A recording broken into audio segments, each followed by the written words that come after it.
Hello दोस्तों, नमस्कार। Presence of spirit channel में आप सभी का स्वागत है। आई होप आप सब लोग अच्छे होंगे और अच्छा कर रहे होंगे।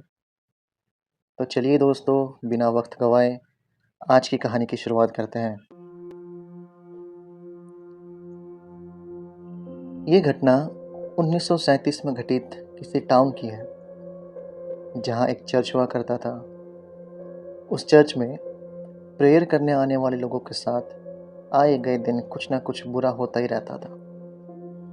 कभी किसी का भारी नुकसान हो जाता था, कभी लोगों की सेहत को लेके परेशानी हुआ करती थी, कभी चर्च के अंदर ही लड़ाई झगड़ा होना और चर्च में जलने वाले कैंडल्स का बार-बार अपने आप बुझ जाना।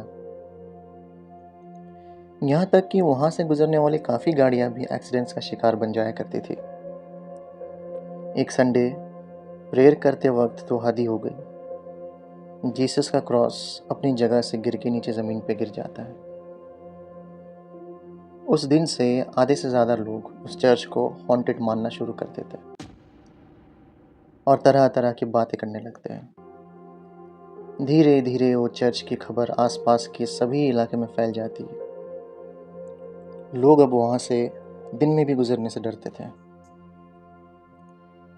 कुछ लोग चर्च में जाने के बजाय अपने इलाके से दूर दराज के किसी चर्च में जाना पसंद करते थे, लेकिन बाकी लोग उसी चर्च में जाया करते थे। वे लोगों को सिर्फ और सिर्फ चर्च जाना होता था। भक्ति भाव उन लोगों के लिए ज़्यादा मायने नहीं रखती थी। उस चर्च के दो फादर, दो प्रीस्ट थे। उनमें से एक फादर थोड़े गुस्सैल स्वभाव के थे, जहाँ दूसरे फादर हम्बल और दयावान, यानी जैसा एक प्रीस्ट को होना चाहिए वैसे थे।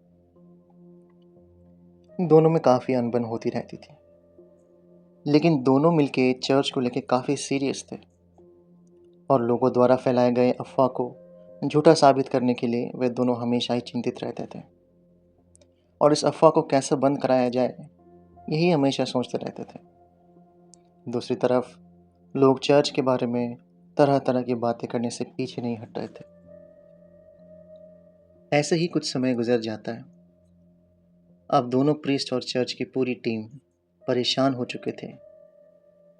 आखिरकार चर्च ने फैसला लिया कि चर्च को तुड़वा के नए तरीके से बनवाया जाएगा। कुछ मेंबर्स इस बात पर सहमत होते हैं तो कुछ इस बात पे सहमति नहीं दिखाते। ऐसे ही दिन बीतते रहते हैं। कुछ समय बाद दूसरे चर्च के मेंबर्स के साथ भी कम्युनिटी मीटिंग बिठाई जाती है। मीटिंग के पश्चात ये तय हो जाता है कि चर्च का दोबारा से निर्माण होगा। अब जो लोग पहले से ही तैयार थे वे तो खुश थे, लेकिन जो लोग इस फैसले पे पाबंदी लगा रहे थे वे लोग और ज़्यादा चिढ़ने लगे और चर्च को तुड़वा के दोबारा से नहीं बनवाया जाएगा, इस चीज़ का नारा लगाने लगे।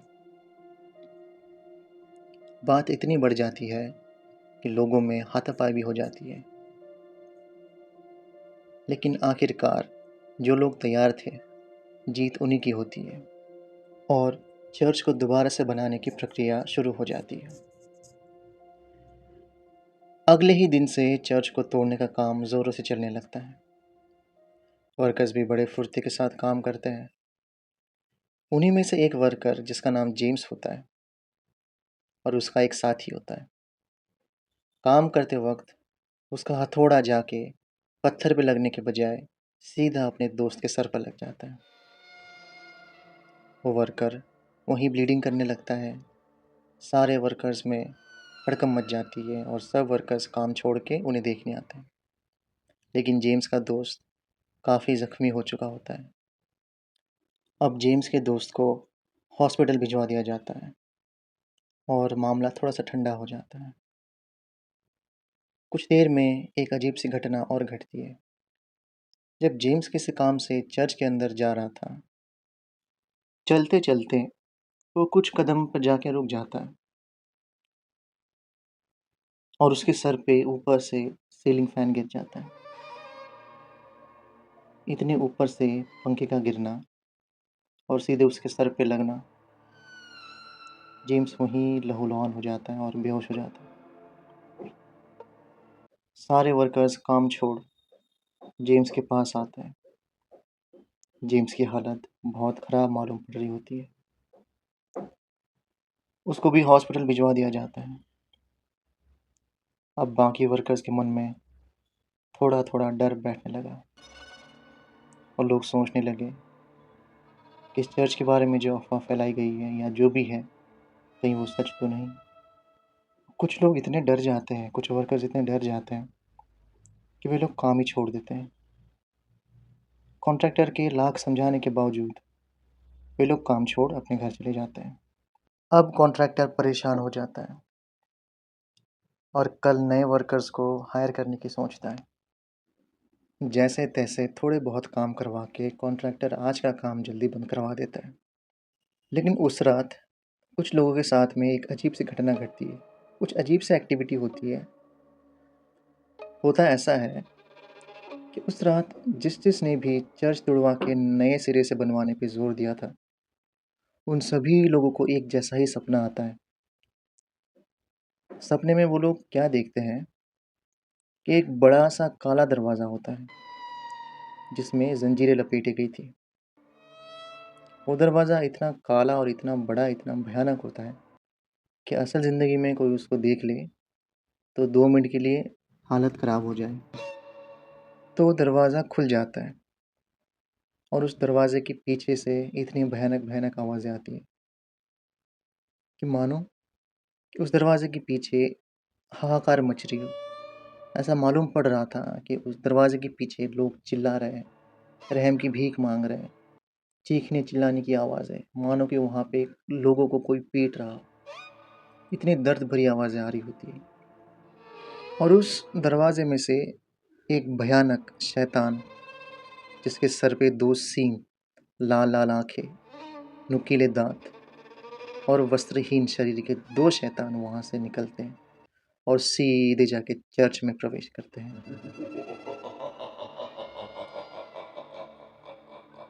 चर्च में प्रवेश करने के पश्चात वे लोग जीसस का जो क्रॉस होता है उसको ज़बरदस्ती खींच खांच के तोड़ के वो लोग नीचे ज़मीन पे गिरा देते हैं और शैतानी हंसी हंसते हुए बिलीवर्स को अपने घुटने टेकने को कहते हैं और बिलीवर्स घुटने के बल बैठ अपने सर शैतानों के आगे झुका देते हैं। ये देख दोनों शैतान भयानक हंसी हंसते हुए वहाँ से गायब हो जाते हैं। अगले दिन वे लोग एक दूसरे के साथ अपना अपना सपना लोग साझा करते हैं और लोग बड़े असमंजस में पड़ जाते हैं कि एक ही जैसा सपना इतने सारे लोगों को एक ही रात में कैसे दिखाई दे सकता है। लोग इस सपने को व्याख्या करते वक्त भी बहुत ज़्यादा डर रहे होते हैं। लेकिन जो भी हो, सपना इतना डरावना, इतना भयानक था कि लोग उस विषय में अब और ज़्यादा बात नहीं करना चाहते थे। इधर वर्कर्स अपना काम कर रहे होते हैं, लेकिन आए गए दिन वर्कर्स और कॉन्ट्रैक्टर के साथ भी कुछ ना कुछ अजीब अजीब सी घटना घटती रहती है। तंग आकर कॉन्ट्रैक्टर इस काम को बंद करने का निश्चय कर लेता है।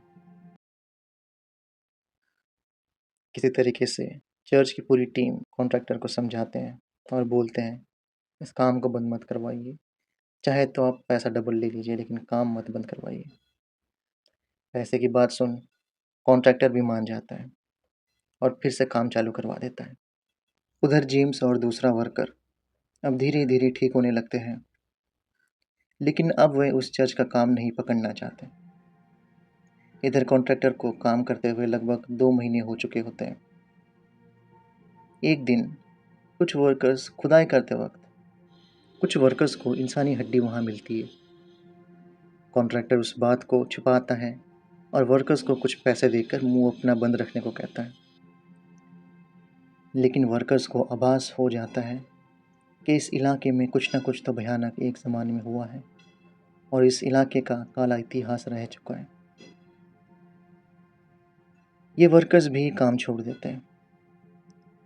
अब कॉन्ट्रैक्टर के पास गिनती के 3-4 लोग ही बचे थे। कुछ समय बाद ज़मीन के अंदर से हड्डियाँ मिलने की बात चर्च को पता चल जाता है। चर्च तुरंत काम बंद करवा देता है और पहले इस जगह का इतिहास जानने के लिए छानबीन शुरू कर देता है। छानबीन के 1 महीने पश्चात भी चर्च को कोई पुख्ता सबूत नहीं मिलता। ऐसे ही दिन बीतते रहते हैं और छानबीन चलती रहती है। उस दौरान जो शांत स्वभाव का पादरी था, उसको हर एक रात अब शैतान डराने लग गया था। पादरी की आंखें, शरीर और मानसिक संतुलन अब खराब होने लगा था। शैतान पादरी को जांच पड़ताल रोकने पे मजबूर करता है और चर्च को ना तोड़वाने का हुक्म देता है।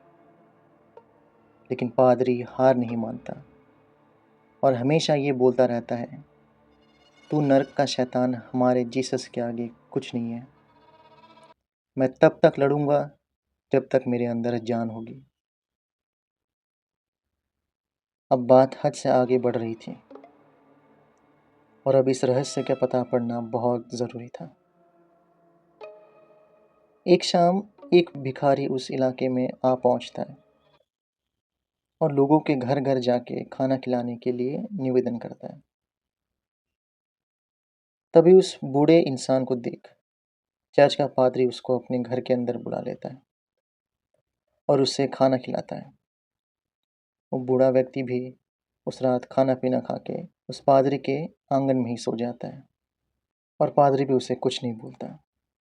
रात के वक्त बूढ़े व्यक्ति को पादरी के घर से ज़ोर ज़ोर से चिल्लाने की आवाज़ें आती हैं।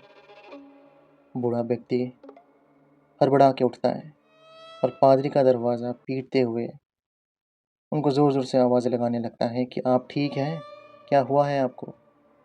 लेकिन अंदर से कोई जवाब नहीं आता। अगले एक आध घंटे में चीखने चिल्लाने की आवाज़ें आनी बंद हो जाती है।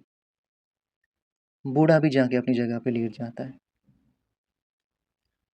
अब जब उस बूढ़े की आंखें सुबह खुलती हैं तो वो अपने आप को उसी पादरी के घर के आंगन में पाता है। आँख खुलने के पश्चात वो अपनी नज़र चारों ओर दौड़ाता है और काफ़ी डर जाता है और मन ही मन कुछ बड़बड़ाने लगता है। इतना देख वो बूढ़ा वहाँ से अपनी जगह से उठ के फटाफट भागने की कोशिश करता है। वो बड़बड़ाते हुए डर के मारे भाग ही रहा होता है। थोड़ी दूर जाके वो किसी इंसान से टकरा जाता है और ज़मीन पे गिर जाता है। ज़मीन पे गिरने के पश्चात वो पागलों की तरह पता नहीं क्या बोले जा रहा था। कुछ लोगों को सुनाई ऐसा देता है, वो लोग बाद में जाके ये बताते हैं कि वो बूढ़ा ये ये जगह कब्रिस्तान है, मुझे मुझे वो मार डालेगा, मुझे वो मार डालेगा, तुम सबको भी मार डालेगा, तुम सब मरोगे, बहुत जल्दी मरोगे, अगर जिंदा रहना है तुम यहाँ से निकल जाओ और मुझे भी यहाँ से जाने दो। ये कहते हुए वहाँ से भागने लगा। ये सब बातें वो पादरी कहीं ना कहीं सुन लेता है। उस बूढ़े व्यक्ति की बात और उसकी हरकतें, उसके बर्ताव देख के पादरी भी थोड़ा बहुत असमंजस में पड़ जाता है और उसकी बातें, उसका बर्ताव वो अपने दिमाग में टटोलने लगता है। कुछ समझ ना आने पर वो दोबारा अपने इलाके के आसपास जगहों पे और घूमने लगता है और आसपास के जितने भी इलाके में बूढ़े बुजुर्ग लोग रहते हैं उन सब से मिलने की कोशिश करता है। कुछ बुजुर्ग से मिलने के पश्चात कुछ चीज़ें पता पड़ती है, जैसे कि चर्च की जगह पे आज से 100 या 120 साल पहले कब्रिस्तान हुआ करता था। फ्यूनरल पे होने वाली एक्टिविटीज़ जैसे प्रेयर करना और आत्मा के लिए स्वर्ग में बैठे ईश्वर से विनती करना इत्यादि जैसे अनेक काम के लिए लोगों ने वहाँ एक छोटा सा कमरा तैयार कर दिया था, ताकि वहाँ पे होने वाले जो भी क्रियाक्रम हैं या जो भी कार्य है उसमें अड़चन पैदा ना हो। क्रिश्चियन लोगों का बिलीफ सिस्टम ऐसा ही होता है।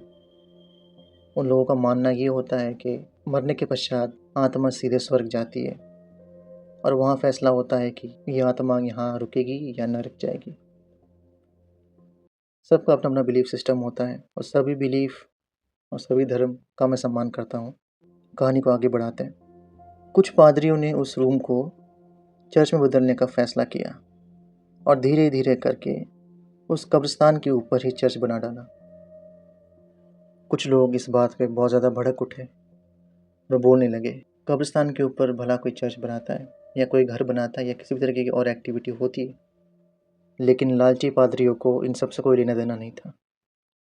किसी ज़माने में उस चर्च का हिस्सा वो बूढ़ा व्यक्ति भी हुआ करता था, जिससे लोगों ने भी वहाँ चर्च बनाने में मदद की थी, चाहे फिज़िकली हो, चाहे फाइनेंशियली हो, या चाहे मेंटली हो, चाहे किसी भी तरीके से हो। वह सब लोग या तो वक्त से पहले बुरी हालत में मर गए और आधे लोग पागल हो गए।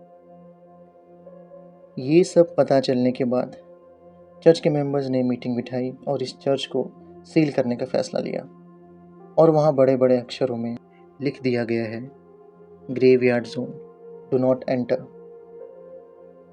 अब लोगों ने उस चर्च को ठीक करवाने का काम दिमाग से निकाल दिया था। अब धीरे धीरे वो पादरी भी ठीक होने लगा था। उस चर्च के आसपास के घर भी लोगों ने अब छोड़ दिया था, लेकिन आज भी उस जगह से अनजान लोग जब गुजरते हैं तो उन्हें आज भी उस चर्च से अजीब अजीब सी आवाज़ें आती रहती है, जिसे सुन लोग थोड़े पल के लिए सहम उठते हैं। कुछ घटनाएं इस दुनिया में ऐसी होती है दोस्तों, जो इंसानी समझ के परे होती है। लोग ना ही उस पर यकीन कर सकते हैं, ना ही उसको जुटला सकते हैं। बस ऊपर वाले का करम है या ऊपर वाले की मर्ज़ी है, ये बोल के हम उस बात को छोड़ देते हैं। बाकी चीज़ें ऊपर वाला जाने। अगर ऊपर वाला चाहे तो शैतान से भी काम करवा ले। तुम इंसान और इस दुनिया में बसी चीज़ तो क्या ही है। तो धन्यवाद दोस्तों कहानी सुनने के लिए। अगर आप लोगों को पसंद आई है तो प्लीज़ सपोर्ट करिएगा, लाइक करिएगा, सब्सक्राइब करिएगा, शेयर करिएगा। धन्यवाद।